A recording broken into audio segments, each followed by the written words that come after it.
Hola, mi nombre es Vanessa y soy la residente de geriatría de primer año del Hospital Sant Jaume de Calella. Voy a hablarles un poco de la especialidad en sí, que al inicio me generó muchas dudas al momento de la elección, que durante estos meses se han ido disipando, dado que es una especialidad muy humana, con un trato muy cercano al paciente, que es lo que yo buscaba.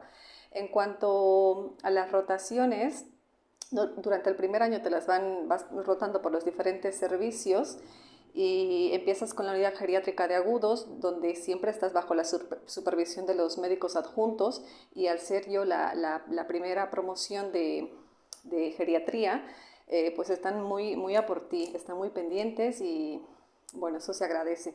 Luego vas rotando por cardiología, paliativos y ahora rayos, que es lo que voy haciendo.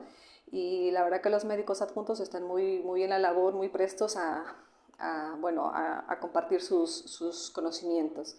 Respecto al hospital en sí, el ambiente en general es muy bueno, hay un buen clima laboral. Al ser un hospital pequeño, comarcal, con pocos residentes, la formación, las enseñanzas, los aprendizajes son casi personalizados. Hago una invitación en general a todos los residentes que se están planteando venir a la zona del Maresme. Este es un hospital que tiene muchas ventajas y estaremos encantados de recibirlos y de darles toda la información que precisen.